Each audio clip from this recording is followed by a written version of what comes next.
All right, so what do you got for number one? B. B, pretty simple. Number two, evaluate. It says put 2 in for x, so 3 times 5 squared. Following the order of operations, remember I have to do 5 squared first. So 3 times 25, you should have 75 there. Question 3A, what is the initial balance? What am I starting at? $1,000. So y-intercept there. Is the account growing the same amount of dollars each year? No. It is not linear. It does say explain why. It doesn't grow the same amount. The dots aren't the same distance apart, however you want to say that. The second investment accounts for $2,000 to start, grows by $150 each year. So wants us to sketch that. So 1 year later is $2,150, $2,300, $2,450. 10 years later, let's talk about that one. 10 years later it'd be 1,500 more, it'd be 3,500. Right there, I guess. So just a nice linear function. What's that? 3,500, yeah.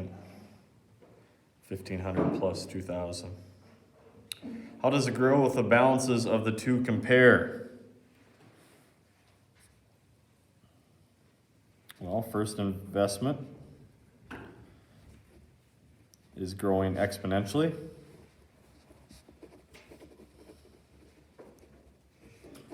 Second one grows linear.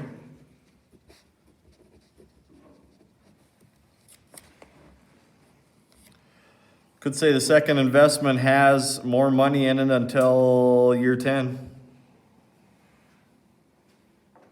So if you are going to take it out 10 years later, the first or the second one is better. If you're going to wait over 10 years, the first one is better. Question number 4. Do you agree with Jada? Why not?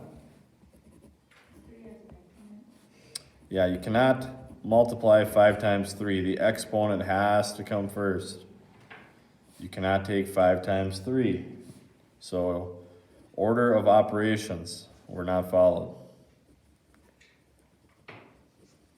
That's what the problem is. Question number 5. How long does it take for each account to double?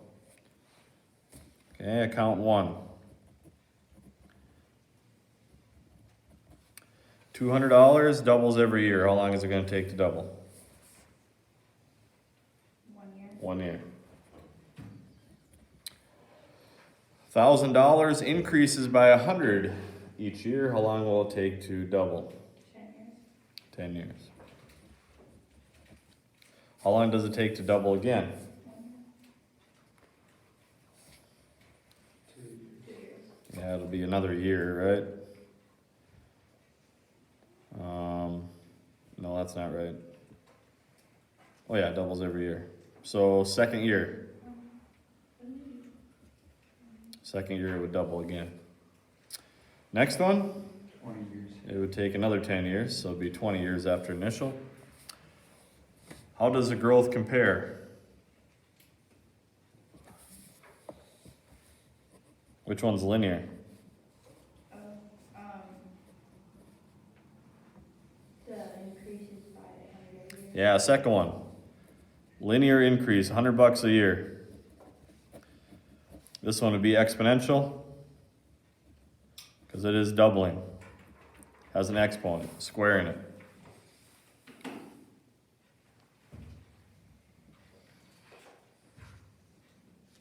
So obviously account 1 is growing faster. I guess not doubling it. This times 2 each time. Question 6. What does a 21 represent? 50 average that reads books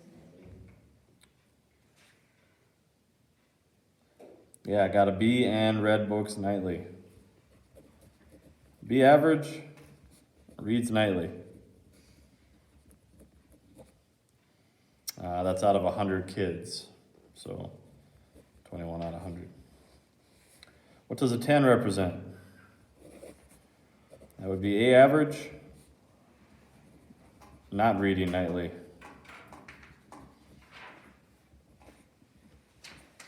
That'd be 10 out of 100. Question 7.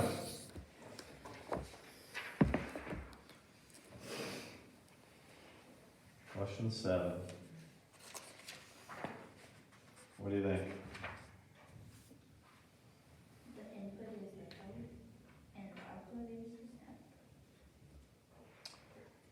It is a function because outputs an item for each code input. So every input, every code you put in,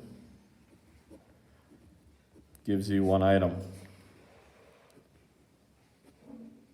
That is what makes it a function. Otherwise, you type something in a vending machine, you get one thing one time, the next time you get something else. Well, that's not true. Question 8, identify the input variable. Input is gallons of gas. And output is cost. Cost depends on how much fuel you use. Blank is a function of blank.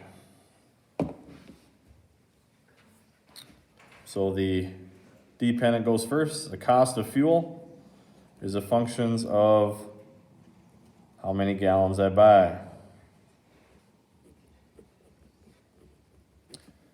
Identify an input-output pair. Okay, so give me a number for gallons of gas. 2. How much is that going to cost? Perfect. Could do another one. Give me another gallons of gas. 4. 4 gallons is $14. $3.50 a gallon. Questions?